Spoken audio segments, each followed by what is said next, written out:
الحمد لله نحمده ونستعينه ونستغفره ونؤمن به ونتوكل عليه ونعوذ بالله من شرور أنفسنا ومن سيئات أعمالنا من يهده الله فلا مضل له ومن يضلله فلا هادي له ونشهد أن لا إله إلا الله ونشهد أن محمدا عبده ورسوله أرسله بالحق بشيرا ونذيرا.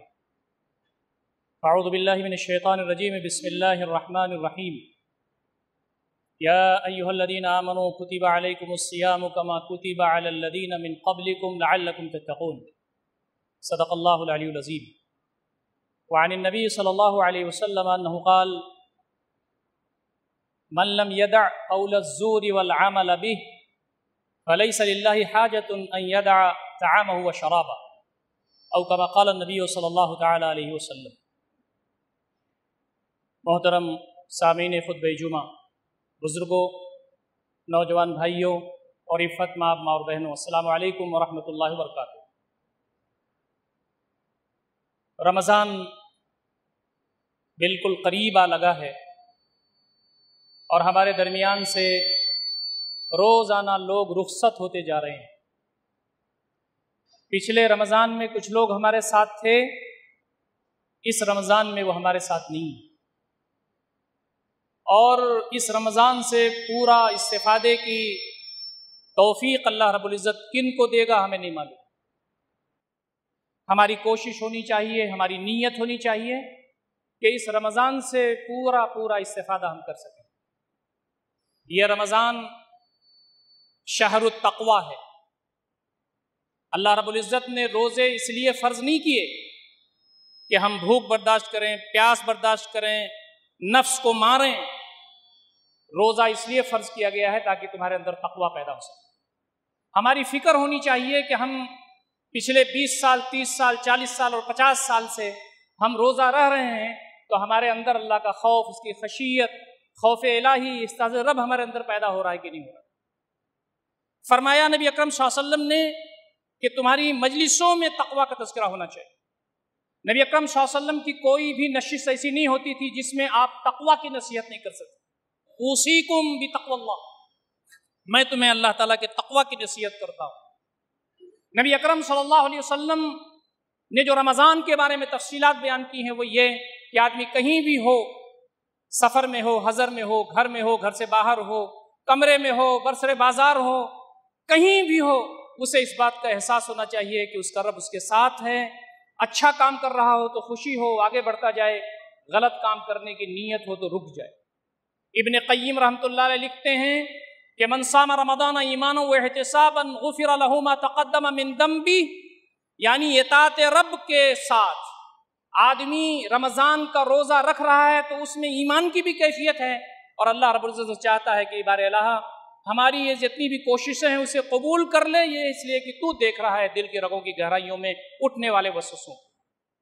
اسی لیے ہم یہ سمجھتے ہیں کہ نبی اکرم صلی اللہ علیہ وسلم نے فرمایا آدمی روزہ رکھتا ہے، رمضان کا اہتمام کرتا ہے، اپنے بہن کا حق مارے ہوئے ہے، جھوٹ بولتا ہے، تعلقات اس کے خراب ہیں، معاملات میں پریشانی ہے، لوگ اس سے ناخوش ہوتے ہیں، لوگوں کو ستاتا ہے، اللہ کا حق کے ساتھ ساتھ بندوں کے حقوق کی حق تلفیاں کرتا پھرتا ہے، تو فرمایا کہ اس کے اندر تقوی نہیں ہے، چاہے پیشانی پہ کھٹا ہو اور اس کی داڑھی کتنی لمبی کیوں نہ ہو جائے.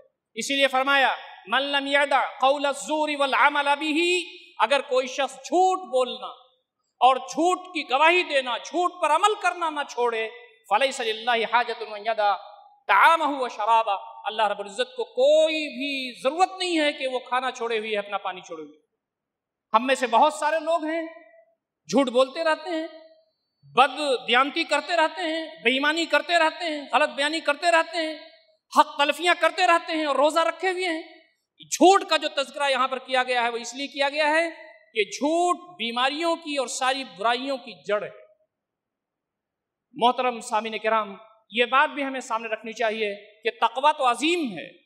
اللہ کا تقوی رمضان پیدا کرتا ہے، اور تقوی پیدا ہو جائے تو زندگی میں نکھار پیدا ہو جاتا ہے. اس لیے فرمایا وَمَن يَتَّقِ اللَّهَ، اللہ رب العزت سے جو تقوی اختیار کرتا ہے اسے جڑتا ہے، يَجْعَلْ لَهُ مَخْرَجًا، جتنے بھی سنکٹ دنیا میں ہو سکتے ہیں سب سے اللہ رب العزت نکالنے کا سامان کر دیتا ہے.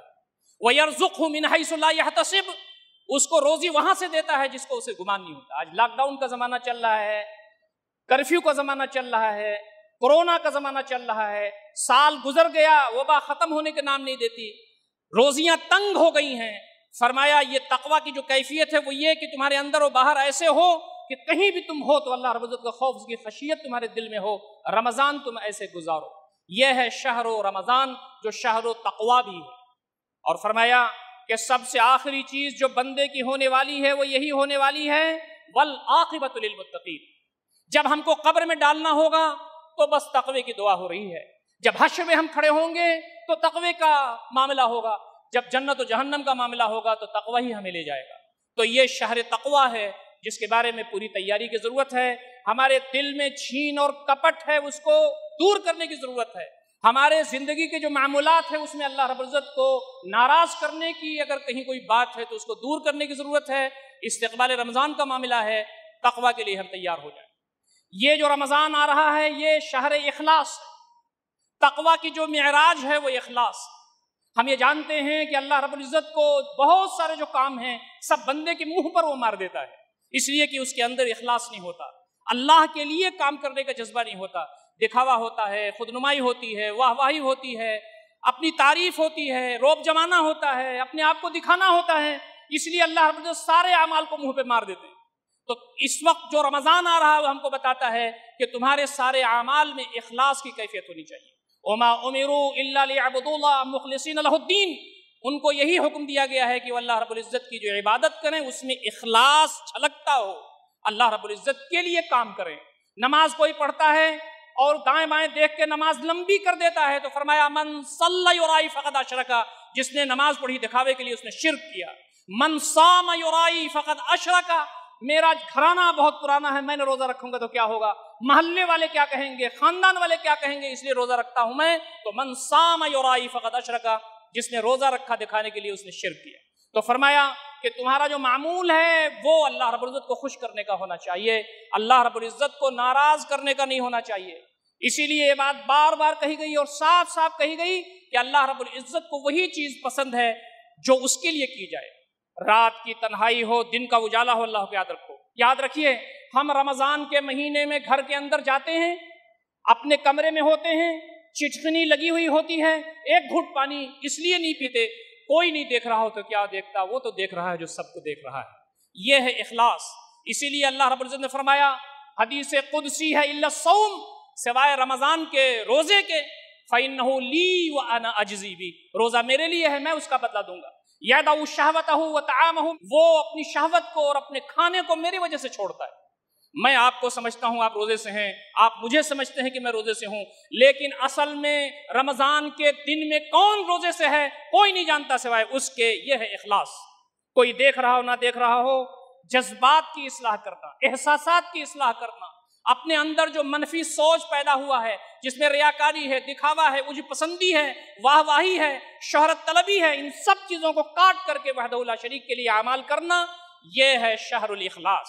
ہمیں اس کے لیے کوشش کرنا چاہیے۔ بندہ ڈھیروں ثواب لے کر کے اللہ رب العزت کی بارگاہ میں حاضر ہوگا، لیکن اللہ رب العزت فرمائیں گے بہت بڑے عالم سے منہ کے بل گھسیٹتے ہوئے جہنم میں ڈالو، بہت بڑے فیاض سے منہ کے بل گھسیٹتے ہوئے جہنم میں ڈالو، بہت بڑے شہید سے منہ کے بل گھسیٹتے ہوئے جہنم میں ڈالو، اس لیے کہ اس کی نمازیں، اس کے روزے، اس کی عبادتیں، اس کا انفاق، اس کی قربانیاں، اس کی شہادت سب ریا کے لیے تھی، اخلاص نہیں تھا۔ اس لیے مجھے اس کی ضرورت نہیں ہے، مجھے تو اس بندے کی ضرورت ہے جو چھوٹا سا عمل کرے اور میرے لیے کرے۔ یہ شہر الاخلاص ہے، اس کے لیے پوری منصوبہ بندی کرنے کی ضرورت ہے۔ دھیرے دھیرے رمضان ہمارے سامنے آ رہا ہے۔ یہ رمضان شہر القرآن ہے۔ قرآن ہم نے جب آنکھ کھولی تبھی دیکھا کہ قرآن کیا چیز ہے۔ ہمارے ماں باپ سے دیکھا، ہم نے اپنے اساتذہ سے سمجھا، ہم نے اپنے بزرگوں سے سنا، جمعہ کے خطبات میں اس کے بارے میں سنا، لیکن قرآن ہے کیا؟ کبھی اس کو پڑھنے کی، سمجھنے کی، غور فکر کرنے کی، اس کی گہرائیوں میں جانے کی، اپنی زندگی کو اس کے روشنی میں ٹٹولنے اور محاسبہ کرنے کی، اللہ رب العزت کے دین کو پھیلانے کی، قرآن مجید کی آیت کو عام کرنے کی، اور اللہ رب العزت کا یہ کلام اس زمین پر اپنے ساری رعنائیوں کے ساتھ نافذ ہو جائے، اس کے لیے کبھی سنجیدگی سے ہم نے غور کیا ہے؟ شہر رمضان الذی انزل فیہ القرآن ھدی للناس وبینات من الھدی والفرقان، رمضان کا یہ مہینہ ہے جس میں قرآن نازل ہوا۔ رمضان میں کوئی خاص بات نہیں تھی قرآن کے نزول نے رمضان کو بابرکت کیا ہے۔ اِنَّا أَنزَلْنَاهُ فِي لَيْلَةِ الْقَدْرِ، ہم نے اس کو لیلۃ القدر میں نازل فرمایا ہے، اس کے دن بابرکت، اس کی راتیں بابرکت، سحری بابرکت، افطار بابرکت، لیکن قرآن کو نہ بھولنا۔ یہ قرآن ہدا ہے، یہ بینات من الہدا ہے، یہ فرقان ہے، یہ نور ہے، یہ ضیاء ہے، یہ شفا ہے، یہ برہان ہے، یہ فرقان ہے۔ قرآن کی کتنی صفات ہے جو قرآن نے خود بیان کیا ہے اور فرمایا کہ تمہارا پہلا حق ہے کہ تم اس کو پڑھو۔ پڑھنا ہماری ذمہ داری ہے، قرآن مجید کو ادب کے ساتھ، احترام کے ساتھ اس کو پڑھا جائے۔ ان قرآن الفجر کان مشہودا، قرآن کا پڑھنا یہ گواہی دے گا خدا کے یہاں کہ فجر کے وقت اٹھ کر کے یہ نیند کو تج کر کے قرآن پڑھتا تھا۔ فقرؤوا ما تیسر من القرآن، جتنا آسانی کے ساتھ پڑھ سکو، نشاط کے ساتھ اتنا قرآن پڑھو۔ قرآن مجید پر غور و فکر کرنا ہماری ذمہ داری ہے۔ افلا یتدبرون القرآن ام علی قلوب اقفالها، کیا یہ قرآن نہیں پڑھتے، کیا ان کے دلوں پر تالے لگے ہوئے ہیں؟ قرآن مجید پر عمل کرنا ضروری ہے۔ حضرت عائشہ رضی اللہ تعالیٰ عنہ نے فرمایا نبی اکرم صلی اللہ علیہ وسلم کی زندگی عین قرآن تھی، کان خلقہ القرآن، نبی اکرم صلی اللہ علیہ وسلم کے اخلاق، برتاؤ، سلوک سب قرآن مجید ہی تو تھے۔ قرآن مجید کا یہ ہمارے اوپر حق ہے کہ جہاں تک ہم کو معلوم ہو اس کو بندگان خدا تک پھیلانے کا کام کرنا چاہیے۔ نبی اکرم صلی اللہ علیہ وسلم نے فرمایا بلغوا عنی ولو آیہ، میری جانب سے پہنچا دو چاہے ایک آیت کیوں نہ ہو۔ دوستو اور ساتھیو، یہ قرآن مجید عظیم ہے۔ قرآن مجید کے بارے میں یہ بات ہم جانتے ہیں کہ فرمایا گیا کہ قرآن مجید، اس کے احکامات، یہ دستور کی کتاب ہے، یہ نظام ہے، یہ بتاتا ہے کہ آخری نبی صلی اللہ علیہ وسلم پر یہ کتاب نازل ہوئی، جب لوگوں نے اس کو پکڑا تو اللہ رب العزت نے ان کو اوپر اٹھا دیا، جب قوم نے اور امت نے اس کو چھوڑا تو نیچے آ گئی۔ قرآن مجید جب اس زمین پر نافذ ہوگا، اس کے احکامات نافذ ہوں گے، یہاں سکھ ہوگا، چین ہوگا، یہاں پر شانتی ہوگی۔ انبیاء اس دنیا میں آئے، نبی اکرم صلی اللہ علیہ وسلم اس لیے آئے کہ قرآن مجید کو اس زمین پر نافذ کریں۔ لقد ارسلنا رسلنا بالبینات وانزلنا معهم الكتاب والمیزان لیقوم الناس بالقسط، ہم نے انبیاء بھیجا، رسول بھیجا، ان کے ساتھ کتابیں بھیجی، حق و باطل میں تمیز کرنے والی کسوٹی فرقان بھیجا تاکہ اس زمین پر انصاف قائم ہو جائے۔ یہ قرآن انصاف کے لیے آیا ہے، ظلم کے خاتمے کے لیے، تشدد کے خاتمے کے لیے۔ جب ناانصافی ہوگی دہشت گردی پنپے گی۔ دنیا دہشت گردی کو ختم نہیں کر سکتی جب تک کہ انصاف نہ قائم کرے، دنیا انصاف نہیں قائم کر سکتی۔ انصاف کا جب چشمہ ہمارے پاس ہے قرآن مجید، تو یہ شہر القرآن ہے، یہ شہر ضبط نفس ہے۔ دوستو اور ساتھیو، یہ جو مہینہ آ رہا ہے اس کے لیے ہم کو پابندی کے ساتھ منصوبہ بنانا ہے، عمل کرنا ہے۔ ضبط نفس کا مہینہ ہے۔ یہ جو شتر بے مہار ہے، بے نکیل کا اونٹ ہے ہمارے درمیان، گھوڑا ہے جو کھانے کی طرف لے جاتا ہے، شہوت کی طرف لے جاتا ہے، عزت و شہرت کی طرف لے جاتا ہے، ہمیشہ وما ابرئ نفسی ان النفس لامارۃ بالسوء، میں نفس کو بری قرار نہیں دیتا، نفس تو برائیوں کی طرف لے جانے والا ہے۔ اس نفس کو کنٹرول میں کیسے لایا جائے یہ رمضان سکھاتا ہے۔ ہم نے سحری کر لی، اب طبیعت کھانے کی چاہتی ہے، نہیں کھائیں گے، اس لیے کہ اس نے منع کر دیا ہے۔ اب کوئی بھی ہو ہم اس کی اطاعت نہیں کر سکتے وحدہ لا شریک کے سامنے۔